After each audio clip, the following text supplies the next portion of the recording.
ओम शांति। मैं विशेषता संपन्न आत्मा हूँ।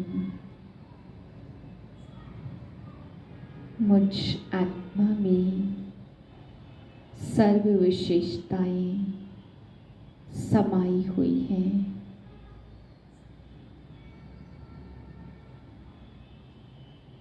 21/11/2023 के महावाक्य हैं। आज बाबा बच्चों को समझा रहे हैं। कई बच्चे बाबा के ऐसे हैं जिन्हें बैज लगाने में भी शर्म आती है, लज्जा आती है। तो बाबा कहते हैं लोग लाज के कारण बैज नहीं लगाते हैं। स्वयं को बाप की हम सेना में भर्ती हो गए हैं, इसको प्रत्यक्ष नहीं करना चाहते हैं। तो बाबा कहते हैं बच्चे ये भी देह अभिमान है। देह अभिमान वश अपने को हम ईश्वर का बन गए हैं, ये दिखाते नहीं हैं। फिर बाबा समझाते हैं तुम बच्चों को बुद्धि में चलना चाहिए, कैसे इन मनुष्यों को सच्चा रास्ता बताएं। बाबा कहते उन्हें अपना घमंड रहता है तो तुम पब्लिक में ना रह के अलग से उनसे बात करो, क्योंकि सबके ऊपर रहम करना है। बाप आया है तो उनको सत्य परिचय जरूर मिलना चाहिए। तो कैसे कैसे बाबा कहते तुम बच्चे प्लान बनाएं, विचार करें, जिससे सत्य परिचय सबको मिले और लिबरेटर बाप से सभी आकर के मिले, जो मुक्ति जीवन मुक्ति देते, सभी दुखों से छुड़ाते हैं। बाबा कहते वहाँ भक्ति मार्ग में श्री कृष्ण पर कलंक लगा देते कि चौथ का चंद्रमा देखा इसलिए कलंक लगे, भगाया, ये किया वो किया। बाबा कहते हैं सर्वगुण संपन्न 16 कला संपूर्ण श्री कृष्ण पर कोई कलंक लगा न सके। ना परमात्मा पे कलंक लगते, ना श्री कृष्ण पर लग सकते, लेकिन कलंक लगते हैं कलयुगी ब्रह्मा पर, जिस तन में बाप आकर के ज्ञान देते हैं। तो बाबा कहते हैं कलंक इस तन पर लगते हैं, इस आत्मा के रोल पे कलंक लगते, बाकी श्री कृष्ण की इतनी ऊंच महिमा उसको कोई कलंक लगा नहीं सकते हैं। ना परमात्मा को लगते क्योंकि वो है निराकार। बाबा कहते श्री कृष्ण कुमार है इसलिए उसकी महिमा जाजती है। लक्ष्मी नारायण की महिमा उससे कम कहेंगे, क्योंकि महिमा तो वही है, लेकिन बाबा कहते हैं लक्ष्मी नारायण फिर भी श्री कृष्ण की महिमा उनसे जाजती है। फिर बाबा समझा रहे हैं कि ध्यान दीदार में भी माया आ जाती है। बच्चे माया से मर करके बाप का बनते और माया फिर यहाँ से बाप का मार करके उसको अपना बना लेती है। माया भी बाबा कहते कम नहीं है, याद नहीं करने देती, योग नहीं लगता तो ध्यान दीदार की आदत पड़ती और ध्यान दीदार में भी माया प्रवेश कर जाती है। इसलिए बाबा कहते बच्चे सावधान रहकर मेरी याद में रहो, स्वदर्शन चक्र फिराओ, जिससे मुक्ति जीवन मुक्ति का वर्षा मिलेगा। मीठे बच्चे सेकंड में मुक्ति और जीवन मुक्ति प्राप्त करने के लिए मन मना भाव मध्याजी भाव बाप को यथार्थ पहचान कर याद करो और सबको बाप का परिचय दो। प्रश्न है किस नशे के आधार पर ही तुम बाप का शो कर सकते हो? उत्तर है नशा हो कि हम अभी भगवान के बच्चे बने हैं, वह हमें पढ़ा रहे हैं, हमें ही सब मनुष्य मात्र को सच्चा रास्ता बताना है। हम अभी संगम युग पर हैं, हमें अपनी रॉयल चलन से बाप का नाम बाला करना है। बाप और श्री कृष्ण की महिमा सबको सुनानी है। गीत है आने वाले कल की तुम तकदीर हो। ओम शांति। यह गीत तो गाए हुए हैं स्वतंत्रता सेनानियों के, बाकी दुनिया की तकदीर किसको कहा जाता यह भारतवासी नहीं जानते। सारी दुनिया का प्रश्न है सारी दुनिया की तकदीर बदल हेल से हेविन बनाने वाला कोई मनुष्य तो हो नहीं सकता। यह महिमा किसी मनुष्य की है नहीं। श्री कृष्ण ने चौथ का चंद्रमा देखा, जो उसको कलंक लगा। अगर श्री कृष्ण के लिए कहे तो उनको तो कोई गाली दे न सके। मनुष्य यह भी नहीं समझते कि श्री कृष्ण ने चौथ का चंद्रमा कैसे देखा जो कलंक लग गया। कलंक वास्तव में ना श्री कृष्ण को लगते, ना गीता के भगवान को लगते। कलंक लगते हैं ब्रह्मा को। श्री कृष्ण को कलंक लगाए भी हैं तो भगाने के शिव बाबा का तो किसको भी पता है नहीं। ईश्वर के पिछाड़ी भागे हैं जरूर, परंतु ईश्वर तो गाली खा न सके। ना ईश्वर को ना श्री कृष्ण को गाली दे सकते। दोनों की महिमा जबरदस्त है। श्री कृष्ण की भी महिमा नंबर 1 है। लक्ष्मी नारायण की इतनी महिमा नहीं है, क्योंकि वह शादीशुदा है। श्री कृष्ण तो कुमार है, इसलिए उसकी महिमा जाजती है। बल लक्ष्मी नारायण की महिमा भी ऐसे गाएंगे, 16 कला संपूर्ण, संपूर्ण निर्विकारी। श्री कृष्ण तो फिर द्वापर में दिखाया है। समझते हैं यह महिमा परंपरा से चली आई है। इन सब बातों को भी तुम बच्चे जानते हो। यह तो ईश्वरीय नॉलेज है। तो ईश्वर ने ही राम राज्य स्थापन किया। राम राज्य को मनुष्य समझते नहीं हैं। बाप भी आकर इन सब की समझ देते। सारा मदार है गीता पर। गीता में ही रोंग लिख दिया। कौरव और पांडवों की लड़ाई तो लगी ही नहीं, तो अर्जुन की बात ही नहीं है। यह तो बाप बैठ पाठशाला में पढ़ाते हैं। पाठशाला युद्ध के मैदान में थोड़ी होगी। हाँ, यह माया रावण से युद्ध है। उन पर तुम्हें जीत पानी है। माया जीते जगत जीत बनना है, परंतु इन बातों को जरा भी समझ नहीं सकते। ड्रामा में नूंद ही ऐसी है, उन्हों को पिछाड़ी में आकर समझना है, और तुम बच्चे ही समझा सकते हो। भीष्म पितामह आदि को हिंसक बाण आदि मारने की बात ही नहीं है। शास्त्रों में तो बहुत बातें लिख दी हैं। माताओं को उनके पास जाकर टाइम लेना चाहिए। बोलो, हम आपसे इस संबंध में बात करना चाहते हैं। यह गीता तो भगवान ने गाई। रुद्र भगवान वाच, उनका यह रुद्र ज्ञान यज्ञ है। यह निराकार परमात्मा का ज्ञान यज्ञ चल रहा है। मनुष्य फिर कहते श्री कृष्ण भगवानोवाच। भगवान तो वास्तव में एक को ही कहते हैं। उनकी फिर महिमा लिखनी चाहिए। श्री कृष्ण की महिमा यह है। अब दोनों में गीता का भगवान कौन? गीता में लिखा हुआ है सहज राजयोग। बाप कहते कि अब बेहद का संन्यास करो। देह सहित देह के सर्व संबंध छोड़ अपने को आत्मा समझो।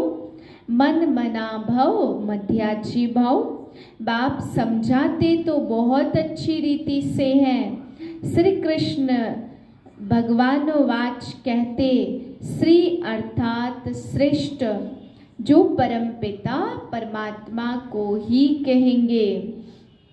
श्री कृष्ण तो दैवी गुण वाला मनुष्य है। गीता का भगवान तो शिव है, जिसने राजयोग सिखाया। बरोबर पिछाड़ी में सब धर्म विनाश हो, एक धर्म की स्थापना हुई है। सतयुग में आदि सनातन देवी देवता धर्म था, वह श्री कृष्ण ने नहीं परंतु भगवान ने स्थापन किया। उनकी महिमा यह है, उनको कहा जाता त्वमेव माताश्च पिता त्वमेव। तुम्हें सत्य बाप का परिचय देना है, तुम समझा सकते हो भगवान ही लिबरेटर और गाइड है जो सबको ले जाते हैं। मच्छरों सदृश सबको ले जाना यह तो शिव का काम है। सुप्रीम अक्षर भी बड़ा अच्छा है तो शिव परम पिता परमात्मा की महिमा अलग और श्री कृष्ण की महिमा अलग, दोनों सिद्ध कर समझानी है।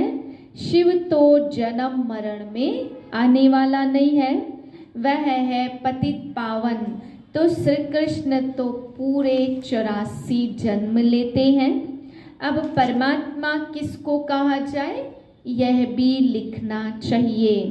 तो बेहद के बाप को न जानने के कारण ही आर्फन और दुखी बन पड़े हैं। सतयुग में जब धन के बन जाते तो जरूर सुखी होंगे ना। ऐसे अक्षर स्पष्ट होने चाहिए। बाप कहते मुझे याद करो और वर्षा लो, सेकंड में जीवन मुक्ति। अभी भी शिव बाबा ऐसे कहते महिमा पूरी लिखनी है। शिवाय नमः उनसे स्वर्ग का वर्षा मिलता। इस सृष्टि चक्र को समझने से तुम स्वर्गवासी बन जाएंगे। अब जज करो राइट क्या है। तुम बच्चों को सन्यासियों के आश्रम में जाकर पर्सनल मिलना चाहिए। सभा में तो उन्हों को बहुत घमंड रहता है।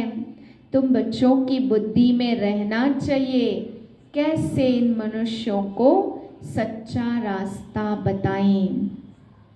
भगवान वाच मैं इन साधुओं आदि का भी उद्धार करता हूँ। लिबरेटर अक्षर भी है।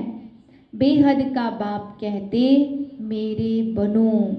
फादर सोच सन और फिर सन सोच फादर। श्री कृष्ण को फादर नहीं कहेंगे, गॉड फादर के सब बच्चे हैं।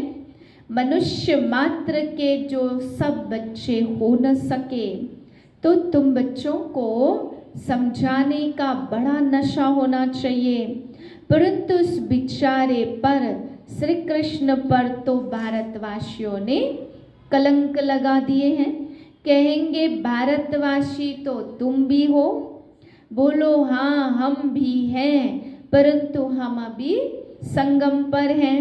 हम भगवान के बच्चे बने हैं और उनसे पढ़ रहे हैं। भगवान वाच मैं तुमको राजयोग सिखाता हूँ। परमपिता परमात्मा को याद किया और ध्यान में चला गया। ध्यान में तो बहुत सारे जाते रहते हैं। राजा जनक ने भी इशारे से समझा। ध्यान में तो निराकारी दुनिया और वैकुंठ देखेंगे। यह तुम जानते हो, निराकारी दुनिया के हम रहवासी हैं। परम धाम से यहाँ आकर पाठ बजाते। यह है अति साइंस के घमंड में जाना कि मून के ऊपर जाने की भी माथा मारते हैं, जिससे फिर अपना ही विनाश करते। बाकी मून आदि में कुछ है नहीं।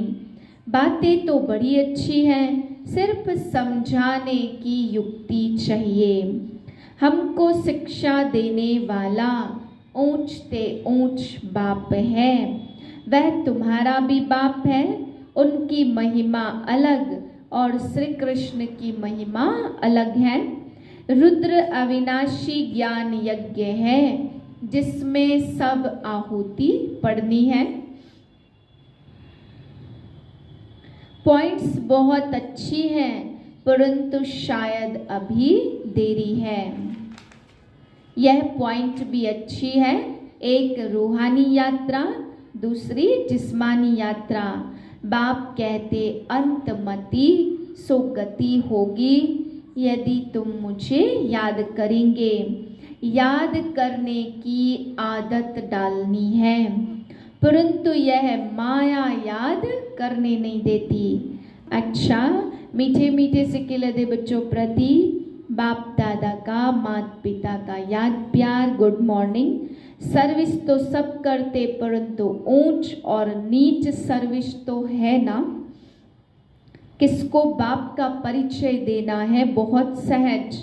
अच्छा, रूहानी बाप की रूहानी बच्चों को नमस्ते। हम रूहानी बच्चों की रूहानी बाप को नमस्ते। रात्रि क्लास। जैसे पहाड़ों पर हवा खाने रिफ्रेश होने जाते, घर व ऑफिस में रहने से बुद्धि में काम रहता, बाहर जाने से ऑफिस के ख्याल से फ्री हो जाते। यहाँ भी बच्चे रिफ्रेश होने के लिए आते हैं। आधा कल्प भक्ति करते करते थक गए हैं। पुरुषोत्तम संगम युग पर ज्ञान मिलता है। ज्ञान और योग से तुम रिफ्रेश हो जाते हो। तुम जानते हो अभी पुरानी दुनिया विनाश होती है, नई दुनिया स्थापन होती है, प्रलय तो होती नहीं। वो लोग समझते दुनिया एकदम खत्म हो जाती, परंतु नहीं, चेंज होती है। यह है ही नर्क पुरानी दुनिया। नई दुनिया और पुरानी दुनिया क्या होती, यह भी तुम जानते हो। तुमको डिटेल में समझाया गया है, तुम्हारी बुद्धि में विस्तार है, सो भी नंबरवार पुरुषार्थ अनुसार।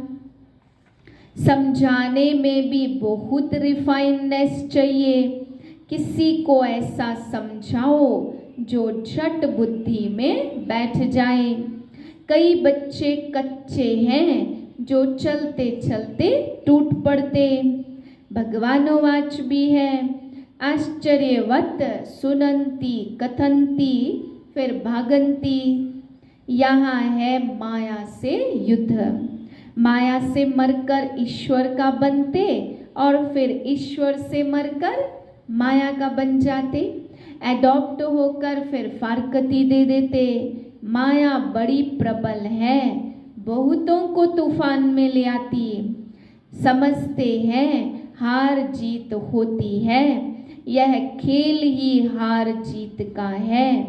5 विकारों से हार है, अभी तुम जीतने का पुरुषार्थ करते हो। आखिरी जीत तुम्हारी है। जब तक बाप के बने हो तो पक्का बनना चाहिए। तुम देखते हो माया कितने टेम्पटेशन देती है। कई बार ध्यान दीदार में जाने से भी खेल खलास हो जाता। तुम बच्चों की बुद्धि में है 84 का चक्र पूरा किया।